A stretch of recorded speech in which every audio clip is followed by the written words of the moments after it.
Welcome to another episode of the Chronic Comeback podcast. This week, really excited to have on the show Raelan Agle. So Raylen lived with chronic fatigue for over a decade of trying to get her life back, a decade of hard work, perseverance, and a refusal to give up. And it was ultimately this that helped her get to where she is today. 100% recovered and is now thriving as an author, an entrepreneur, and a constant source of positivity in the online chronic health space. And so I'm really, really excited. I was actually referred by someone who watches the show and said, you need to get this woman on. I think she'd seen you on a podcast and was really moved by your story. And immediately I was like, I have to have you on. And here you are. Thank you very much for coming on. Oh, thank you so much for having me, Phil. I'm really excited to be here talking to you. And I just have so much respect for what you're doing and all the efforts that you put into, to support people and get the word out. So yeah, thanks. I'm looking forward to our chat. Awesome. So let's take it back if we can, before that decade that I just mentioned. Like how was life before you got sick, and before you started noticing symptoms? Were you a particularly sickly person? Were you a healthy person? What was life like leading up to that time? I was, as far as I knew, a typical healthy person. I had a normal childhood, no, significant health problems. And, the years leading up to when I started having health problems, I was, like a lot of people I talk to, it seems to be a theme, but extremely active, one of those overachiever types. I, was always working full time, going to school part time, working a couple of jobs. I worked out 6, sometimes 7 days a week. Quite often I worked out twice a day, before work and after work. I was very social. I was out on the weekends till 3 a.m. It was just go, go, go, go, go. And I felt like any kind of downtime was wasted time. And I didn't rest. And I think at the time I thought I was taking care of myself, but I really wasn't. I was very stressed out. I had a lot of anxiety. Just some bad eating habits, and so forth. So yeah, just really over the top, really busy, no health problems that I was aware of, and just kind of living my life. I feel like you just described me before then. Just like really burning the candle at both ends. And I always used to think like my body must just feel so conflicted because I'm like treating it so well, like by doing exercise and trying to eat well at times, and then I go and punish it by drinking alcohol and staying out really late and working really late, getting myself really stressed, and it just must be so confused. Like, do I hate my body or do I like it? And I get the sense that it was kind of similar for you.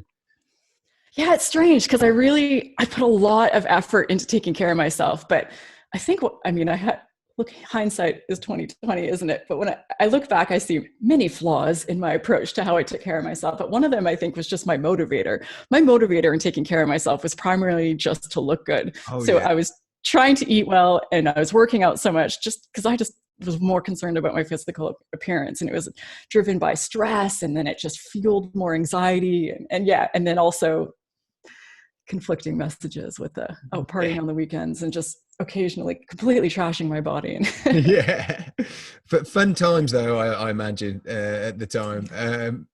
So how did that then transpire for you to start actually getting symptoms? Was there a particular day where something happened, or was it just over a period of time?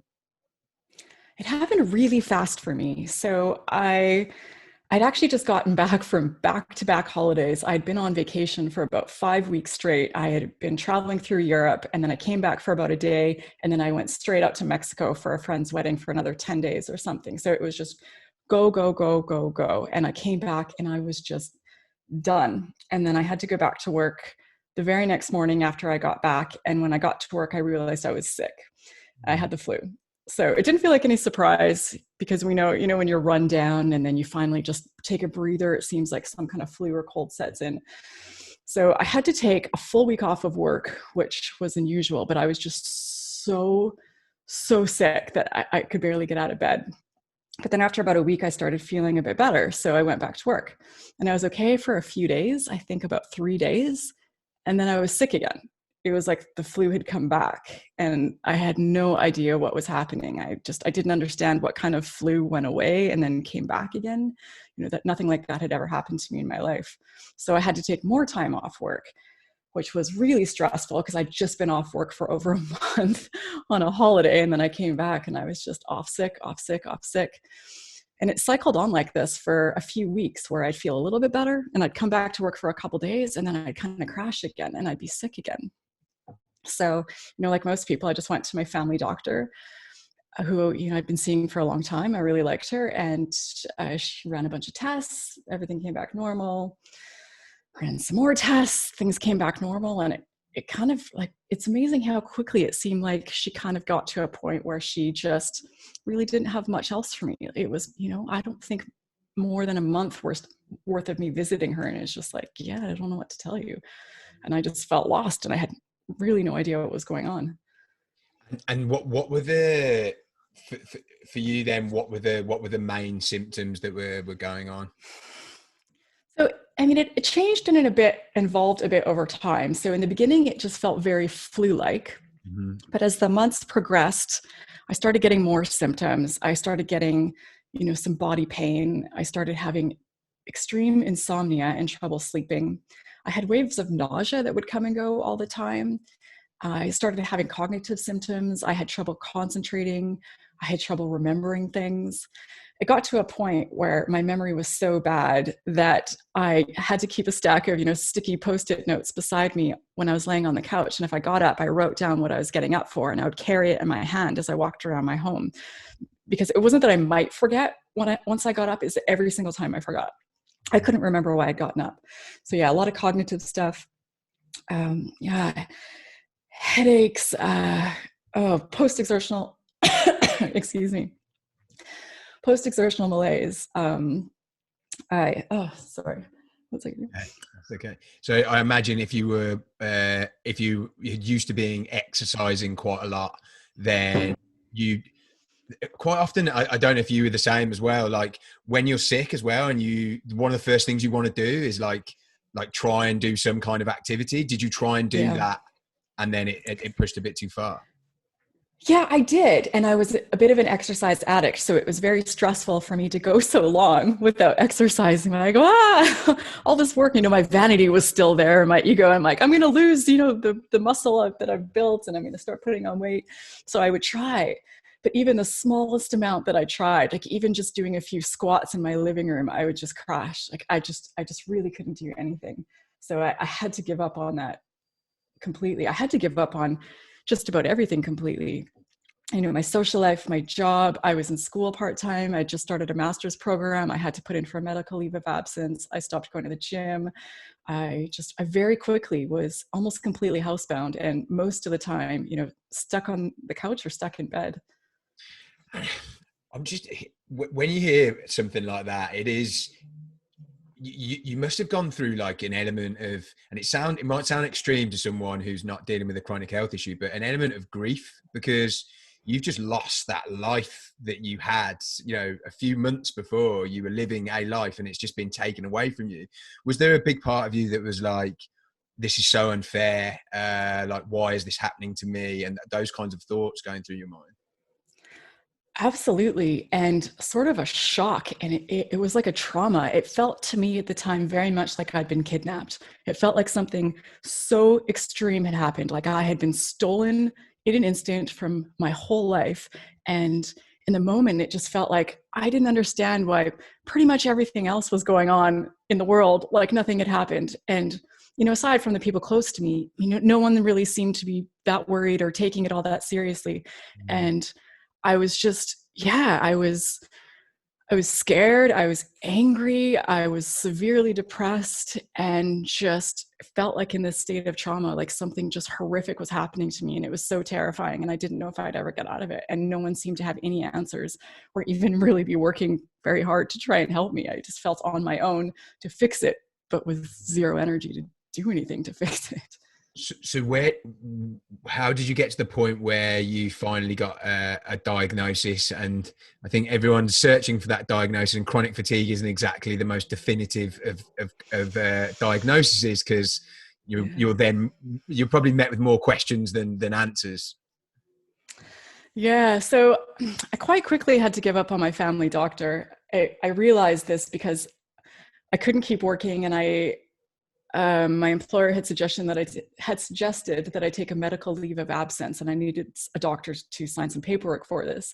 So, I mean, I've talked about this before. I think we all have these sort of significant, poignant memories in our journey that just really stand out. And this was a big one for me because I went in to see her and I was relying on her just to save me. You know, I had that mentality that I no longer have, but the doctor was going to do it all. And it was kind of her job to fix everything. And I came in and I said, can you please sign this paperwork just until we figure this out? Because I can't go to work anymore. And she just looked at me with this sort of smirk on her face and said, how am I supposed to sign this paperwork? She's like, there's nothing wrong with you. And I was crushed and I was devastated. And I left there just, yeah, mentally even worse off. But I was driven. I think one of the hidden blessings for many of us, it seems, that I talk to who get this, is that we are those really driven, motivated type people, or, disciplined type people. So I used that. I mean, a lot of that is probably what got me in trouble in the first place, because I'd been running myself into the ground, but I was determined to find a way. So I got online, I started searching, and I found an integrative doctor, a functional medicine doctor, who dealt with this sort of thing. He was a 3-hour drive away. And I lived in Canada at the time, and we have a national healthcare system that's covered for us, but that system wasn't helping me. And he was private and very expensive, but I didn't care. So I got my husband to drive me the 3 hours, and I started seeing him. And he was excellent. He took me seriously. He believed me. He spent a lot of time with me, did a full, medical history, looking at everything in my life. We did tens of thousands of dollars worth of tests, and eventually he came to the diagnosis of chronic fatigue syndrome. Mm. And what were your initial thought? Had you heard of chronic fatigue before then? What was your initial thoughts when you got that diagnosis?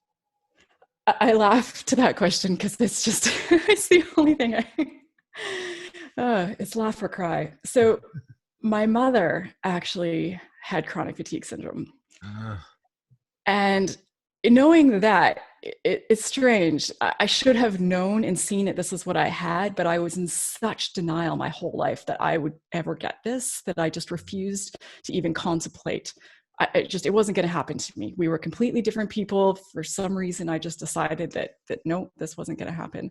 So I grew up with this. My mom got really unwell when I was about 5 years old, and she just got worse and worse and worse. And it was really a nightmare in our family living with this illness for all of us, especially for her, of course. And about a year before I got sick, she had actually taken her own life. Doctors weren't helping her. She was in a really bad place. She was housebound, mostly bedbound. So I was acutely aware of this diagnosis. And of all the diagnoses that exist in the world, this was the worst one for me that I could get. I would have taken anything else, even though I know there are many that are far worse. It wouldn't have mattered. This to me was a death sentence. It was just, it felt like my life was over. Oh, I mean, back in those days as well, I mean, yeah, but even pre 2010, I guess, having that diagnosis, you just wouldn't get. I mean, the smirk you got off that doctor, you would just get off every doctor, I imagine. And it must have been, I can't even imagine what it must have been like dealing with a chronic illness pre 2010, let alone, I don't know, pre 2000 or whenever it was that she had that. Mm-hmm.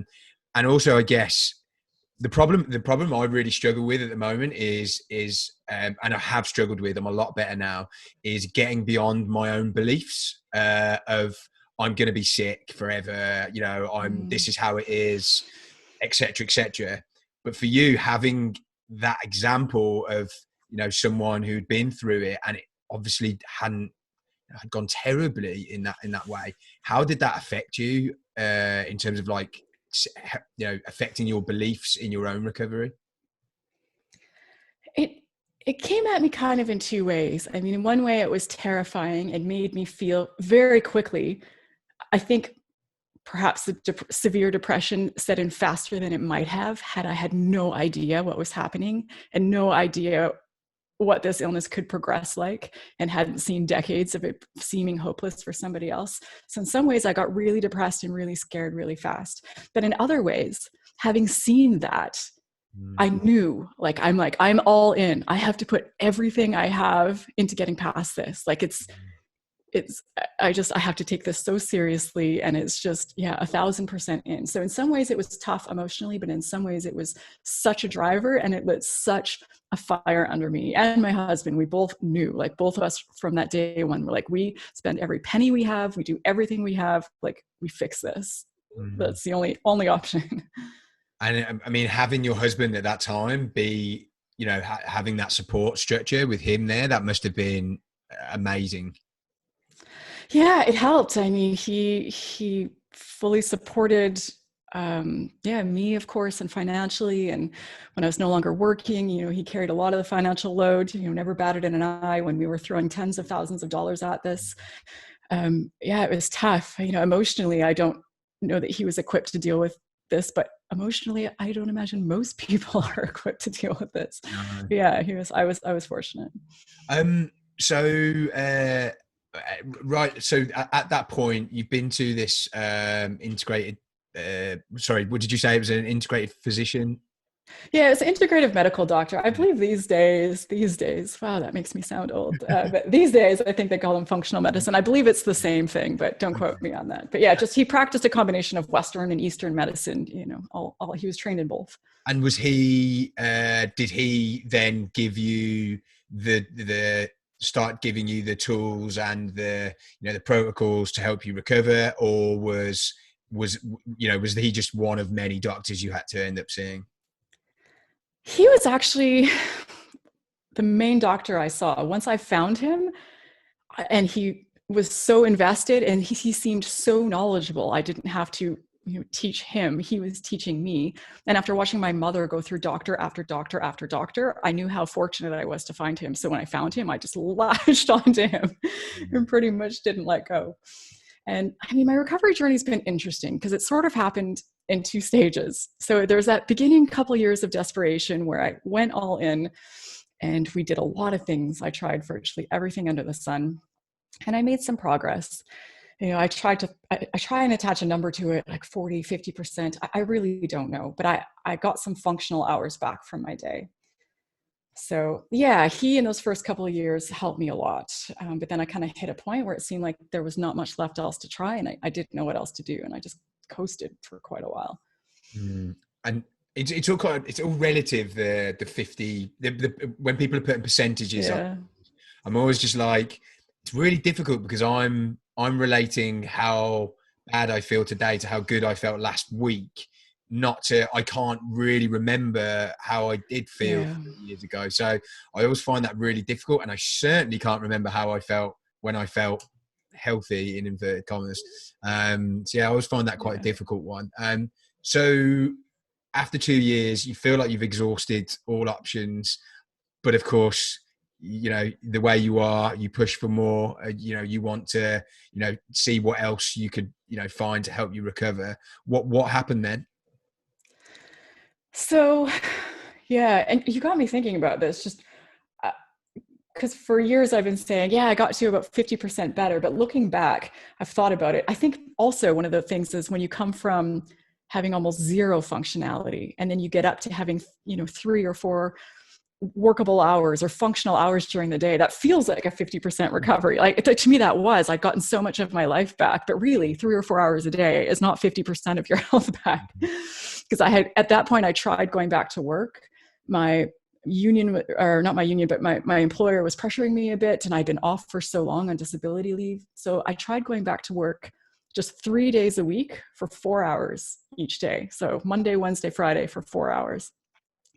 And I couldn't even get through those 4 hours. I would lock the door on my office, and I would lay on top of my desk because it was really small and there was no other space. And I would just take rest on top of my desk during the day and hope that no one would bother me. So I ended up quitting. I just felt like, okay, I just had 2 years of doing every test, everything I could find, all sorts of things, everything from Western medicine, like antibiotics, antivirals, hormone replacement therapy. I was on about $2,000 a month of supplements. I was taking about 100 pills a day that were recommended by my doctor. I was doing like B12 shots. I bought an infrared sauna. I was doing dry skin brushing. I was doing fasting and had like trays of wheatgrass at home, and I was juicing wheatgrass in the morning. And I was doing all these like acupuncture and chiropractor and just everything. I'm probably left off about 50 things that I tried. So after this point where it seemed like, nothing seemed to be helping. I'd gotten a little bit of my life back, but I didn't know what else to try.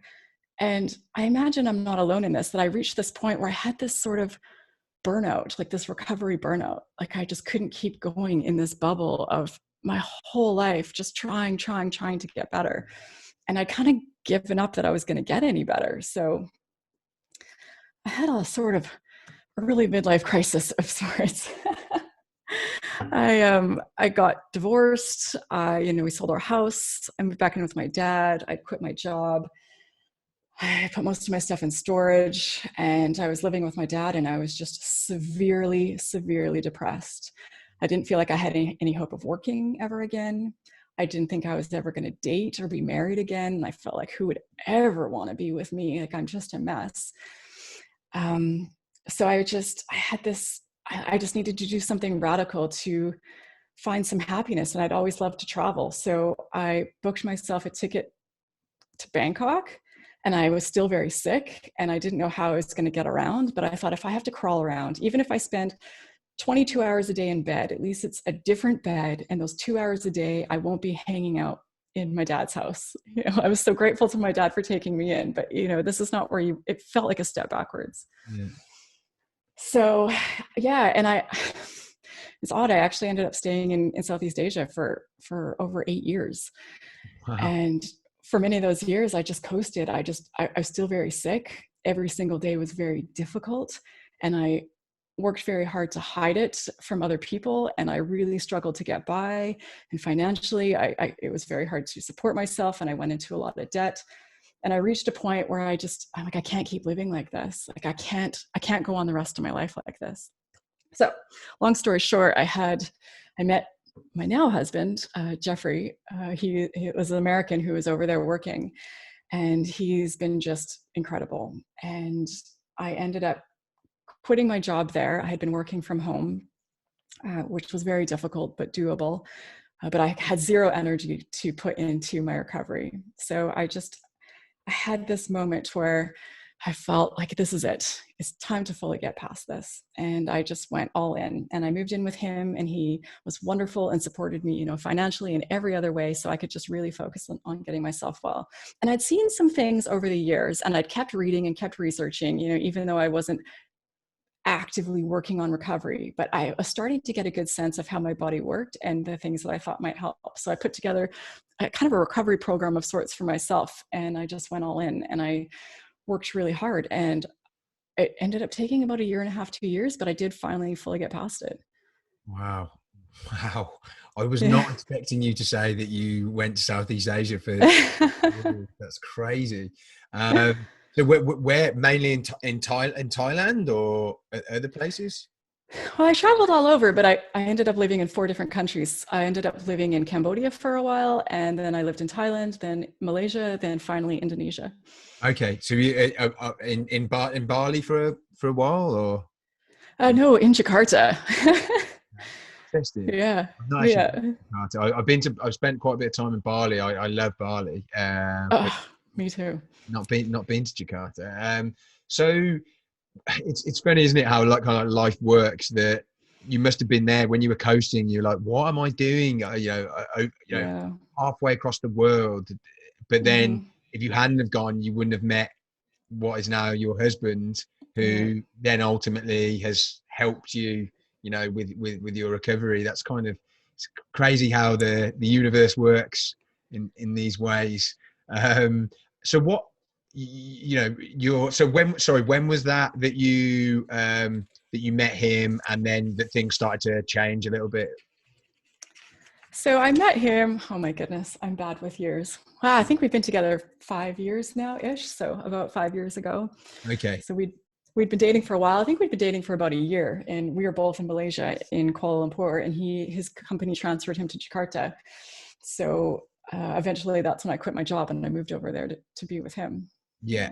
And so, and then what could you just talk us through? You said obviously you then, long story short, you made some big strides there and in your recovery, but how long did that take? And at what point were you, 100%, and I say 100%, Yeah. symptomless?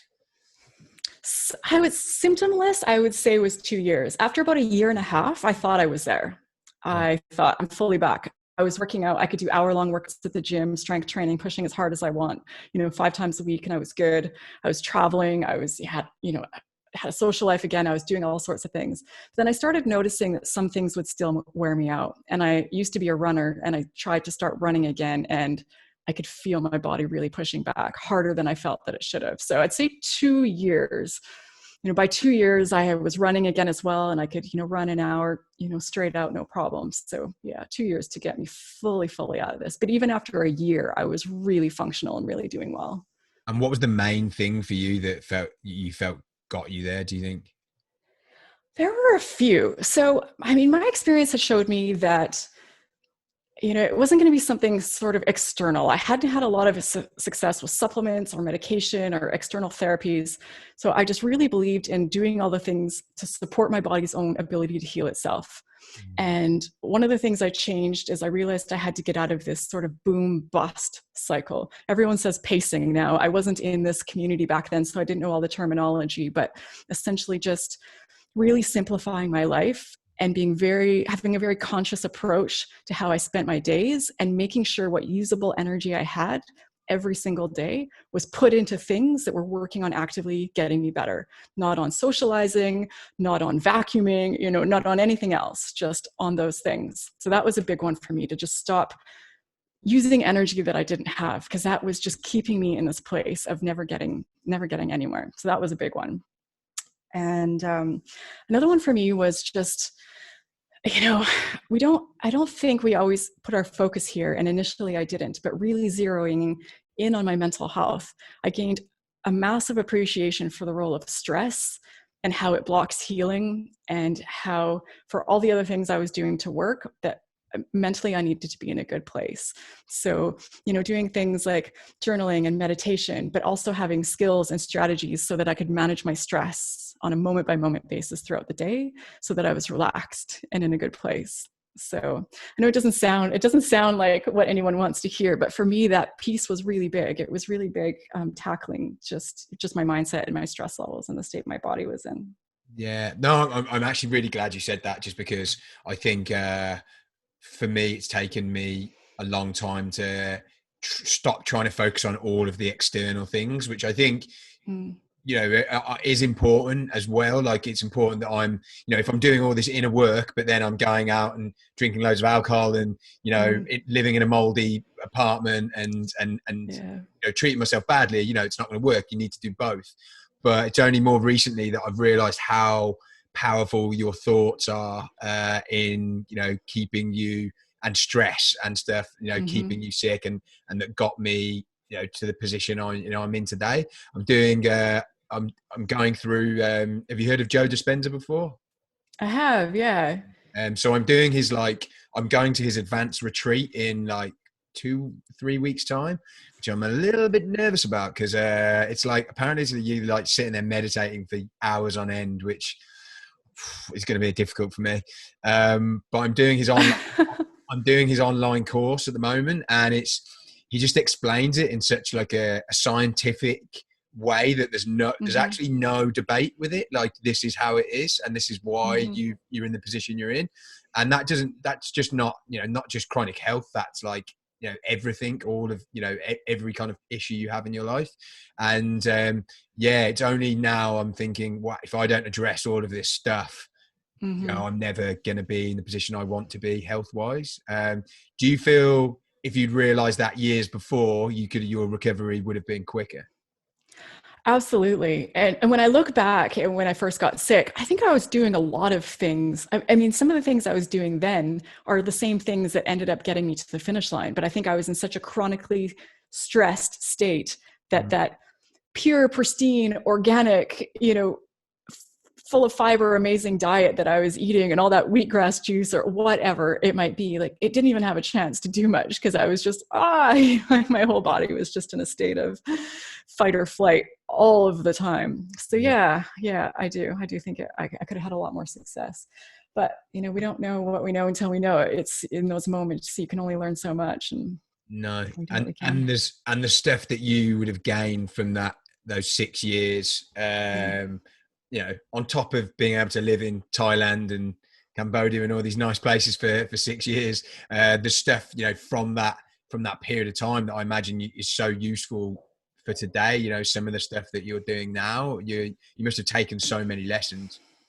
Yeah, absolutely. It's like, I hear the analogy, it's like planting seeds. They're not always ready to grow in that moment, but I learned a lot. Like I consumed books by the dozens. I was reading, I was fortunate that I was still able to read for a lot of the time when I was unwell. And I was, averaging 3 to 5 books per week when I was really sick because I couldn't do anything else. So yeah, I took in a lot. And then over the years with experimenting and learning little bits more here and there. So yeah, it really did kind of all, I was ready at the end. Like, okay, I've got the information, I've got the mindset, I've got the support, I can do this. Yeah. Okay. And so we missed a little bit of the story. You're now in San Francisco. Yep. How did, what are you doing? So obviously you quit your job when you're in Southeast Asia. Yeah. What are you doing now? Like, what is life like now? How has life changed? Could you talk us through a little bit about that? Yeah, yeah. And just quickly, I'll add in because I don't want to put out the message or imply that it was, pacing and mindset that got me to the finish line. There was a lot more. I Yeah. did a lot of work on healing my gut. I focused on gut health. I made drastic diet changes. I went fully plant-based for quite a while. I started eating a lot of fermented foods for the probiotics to work on my gut health. I did a lot of intermittent fasting and juice fasting. I did something that, like an exercise program, but that was so small. I started with just 1 minute every second day. And then every week I just added on an extra minute. And it was very, very gentle. And it was purely strength training because I found that cardio didn't really seem to help me at that point at all, but just body weight strength training. And just, I've really focused in on sleep. I really transformed my life and put a lot of effort into getting sleep. So there were a lot of things. Mm. I could go on for probably 2 hours just on the things that I did. So I don't want to imply that it was simple or easy. It was a lot of work and building my body and supporting my lymphatic system, and doing dry skin brushing and cold showers and going for massages and just all sorts of things. So there was a lot, but eventually I did get there. Yeah, but to your question, so my now husband Jeffrey, by the time I was in Indonesia with him for about 2 years, which is where I did the bulk of my healing. And then he got transferred here to California, to San Francisco. So we came here. And by the time we got here, I was really good, physically really in a good place and just about ready to go back to work. I just felt I needed maybe a few more months just to make sure I was fully there. Because I think, it's understandable. Many of us are a bit, gun shy. It's just, I'm scared I've made it so far. I don't want to go rush back in and set myself back. But then, for one, I'm not an American, so I needed to apply for a work visa. And then the pandemic came and all of that got shut down. So it took me a long time to get a work visa and find a job. But yeah, now I'm here, I'm working full time and yeah, life is good.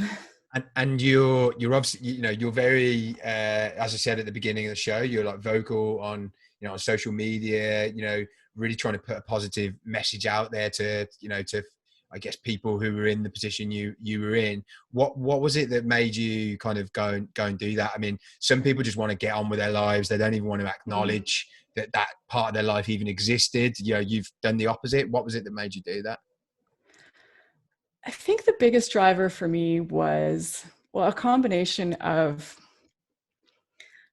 appreciating from my 10-year journey how hard it was to get past this. And then also seeing from my mother's journey, how she never got past this. When I could see I was coming out of it, even when I wasn't quite fully there, but I was almost there, it didn't even feel like an option. It felt like, I have a story to tell. I have to tell this story. I have to put it out there. And I just started writing a book. I had no idea what I was doing, but I spent hundreds of hours writing a book and getting my story out there. And then from there, it just sort of grew. I just became, the more people I connected with, and the more people who I connected with that were either both still in it and both still facing it, or also once I started sharing my story, many other people who had also recovered started reaching out to me.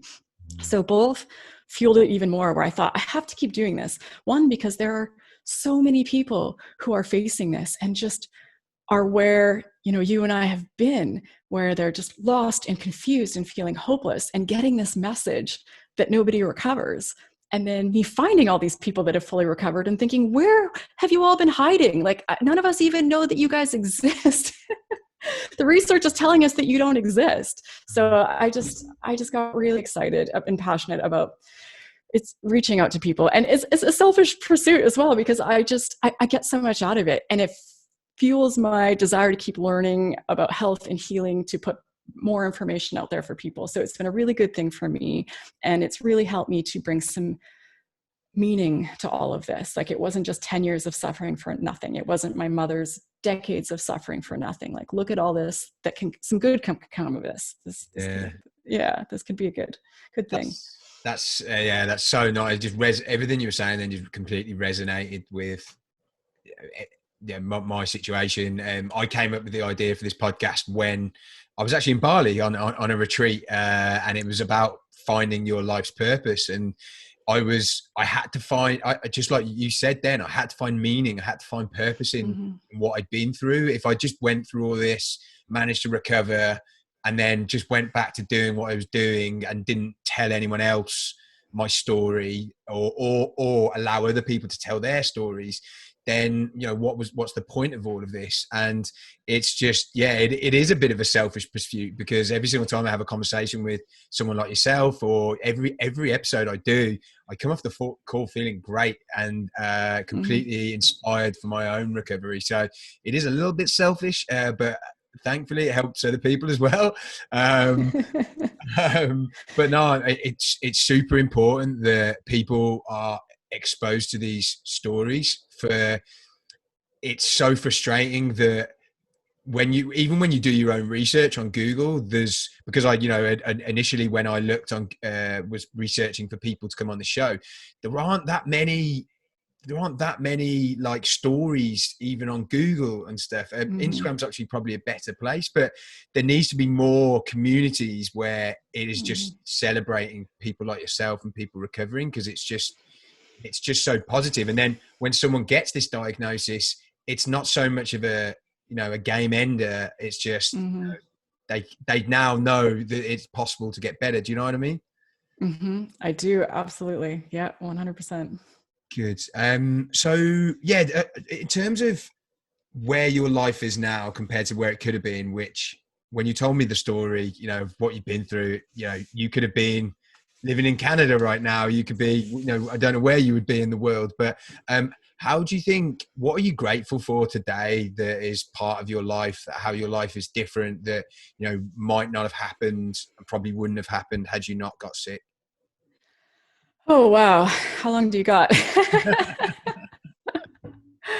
Oh, it's crazy. And, I'm not saying that anyone needs to be grateful for this illness. It's a horrible, horrible thing to go through. It can be absolute hell, like just a nightmare, really traumatic.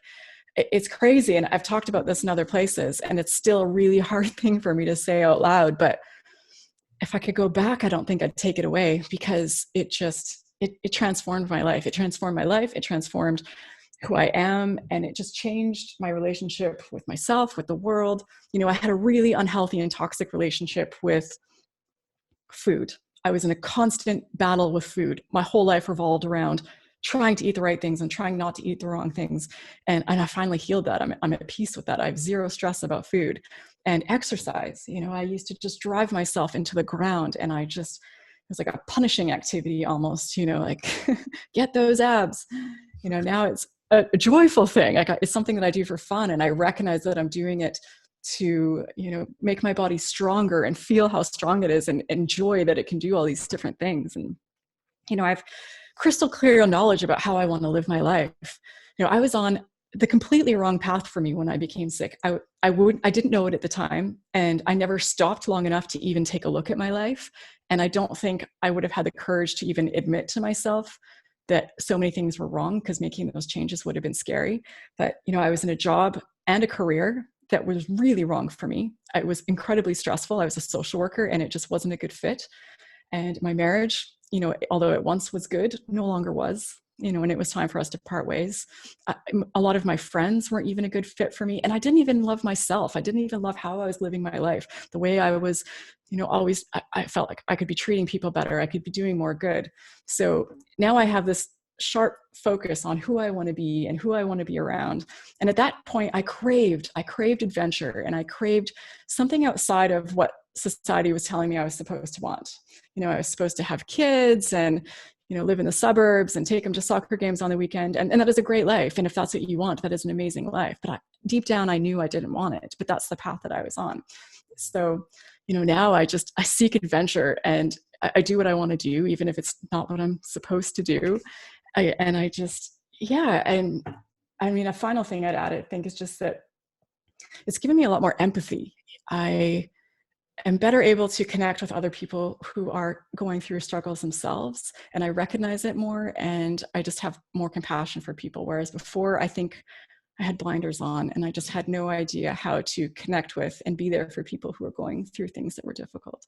So, I mean, I think that only scratches the surface. I probably could go on all day, but it really has transformed me, how I live my life, the person that I am, just everything.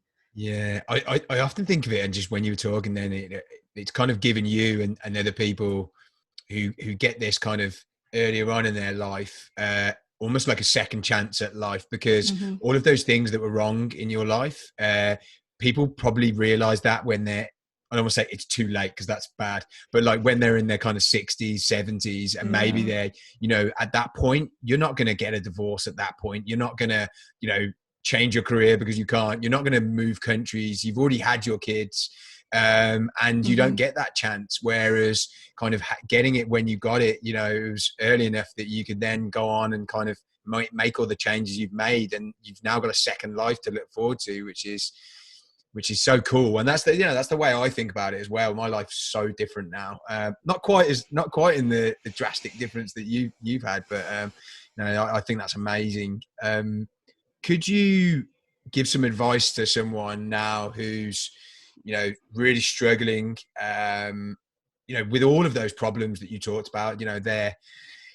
Their social life is gone. Maybe their partner's not supporting them. Everything feels like it's completely overwhelming them and on top of them. What's your advice to them right now? It would be that I know that, at least in my experience, and since I've recovered, I've started reaching out and connecting with so many other people who are in this. And I like you, I interview a lot of people. So I've connected with a lot of people who have fully recovered, and some of them had been sick for decades. Some of them had been completely bedbound for years. Some of them, it just seemed so extreme that you just think there's just no way out of this. But just from my experience and the people that I've talked to, even in the most dire of circumstances, even when it can feel like you've tried everything and it's never going to change, it can, and it does. So there is always hope. And I think if there's one thing that you work to fuel in your recovery, it's that hope, because without that, everything else doesn't really fall into place, because it takes a lot. This is a bit of a marathon, ultra marathon. You have to keep getting up and trying new things and picking yourself back up. And if you start to lose sight, if you start to doubt that what you're working for is possible, I think it makes it really, really difficult to get there. So that would be the biggest thing for me that I would want people to know. Yeah, definitely. No, I think, that's such an amazing message for someone to listen to back home, and I'm sure that will help anyone listening right now.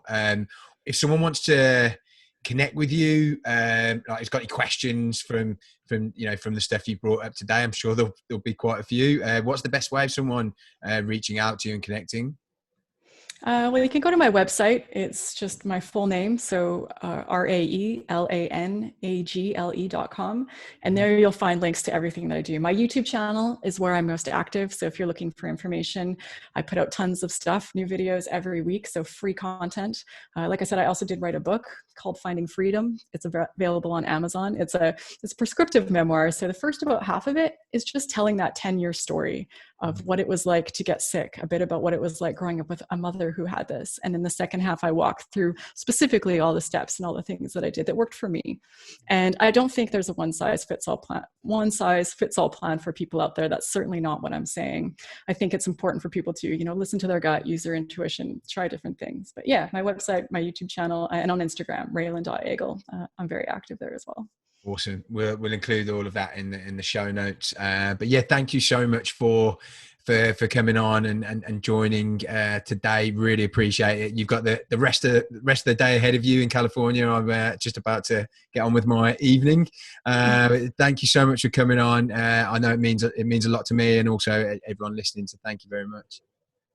Thank you so much for having me, Phil. It's really an honor to be here. I really commend you for what you're doing. Thank you for all that you're doing to help people and support people. And it's been an honor to be here.